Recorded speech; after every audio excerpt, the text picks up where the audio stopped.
24-hour tour of Earth's strange skies, the planet has turned from late afternoon to the middle of the night. Half the world is in darkness. And where the night is warm and clear, conditions are right for one of the strangest skies of all.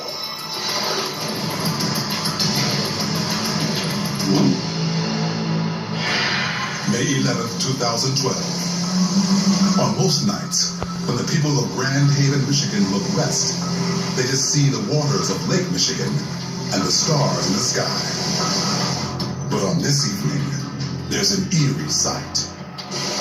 The lights, not of stars, but of a city, floating in the night. It's a real city, Milwaukee, Wisconsin. But Milwaukee is 80 miles away, beyond the curvature of the Earth. Grand Haven and Milwaukee can never see each other. Or can they? Standing on a lake shore, or maybe on an ocean beach looking out to sea, it's natural to wonder how far you can see. Typically, it may be only a few miles. There, your vision is stopped by the curvature of the Earth. You can't see over the horizon. But on a few days, when the conditions are just right, you can see the impossible. To make a city float in the sky, you need light and layers of air with different temperatures. It's called a superior mirage. Superior because the image comes from above. In a superior mirage, the Earth's atmosphere bends that light and into our sight line, so you can sort of see things that have already set beyond the horizon. Well, this was spring. The sun had been heating up the air, but the cold water of Lake Michigan was cooling the air right above the water. So you had a temperature inversion, which meant that as the light left Milwaukee and passed upwards, as it encountered this boundary, it refracted back downwards to the people in Grand Rapids. And so standing there along the lake, you could look out and see the lights of this distant city that you'd never been able to see before. What actually happens normally with light is that it travels in a straight line through the atmosphere. And so this laser beam goes straight from here to our screen over there and makes a little dot. But when there's a variation in the temperature of the air, the light can bend in different ways. So when I move the dry ice in front of the beam will actually bend toward the colder part of the air, so it'll bend downward. And so our spot on the screen will move down compared to how it was without the ice. And so light moving across the surface of the Earth actually bends downward toward the colder air. And so it makes faraway cities beyond the horizon actually appear visible. Isn't the light bending up? A up? century before, and 3,000 miles to the north, there was another startling sight on the horizon.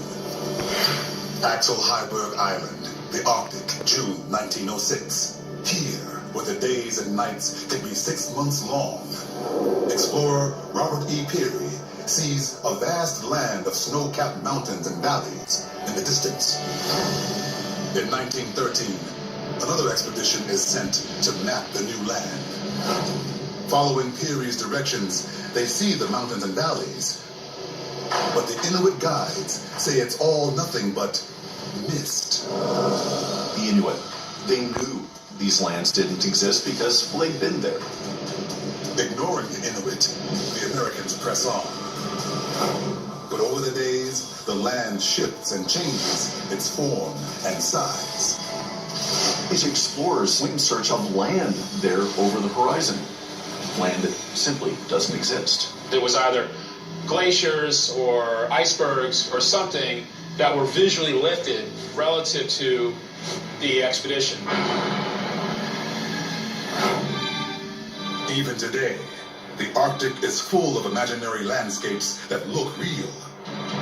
But they're an extreme version of a superior mirage called a Fata Morgana. In the Arctic or the Antarctic, you have ice along the ground, which keeps the ground level air very cold. Above it, especially in summer where the sun never sets. The air above can be quite warm, and so you get a temperature inversion. Because those conditions stay constant like that, people can go back year after year, decade after decade, and see those similar, strange, mysterious lands that really do not exist at all. You don't have to go to the ends of the earth to see a Fata Morgana. But where the temperature constantly changes, the mirage only lasts a short time. First time I ever saw a Fata Morgana was sitting on the beach in Southern California looking out into Catalina Island. And one day I looked over, and where before there'd always been this nice little gently sloping island, on this one occasion were these huge cliffs, as if the island itself had suddenly transformed into something different. I've observed mirages where it looks like there's distant mountains that just don't even exist. A Fata Morgana, or a Superior Mirage, is a sight no one can ever forget.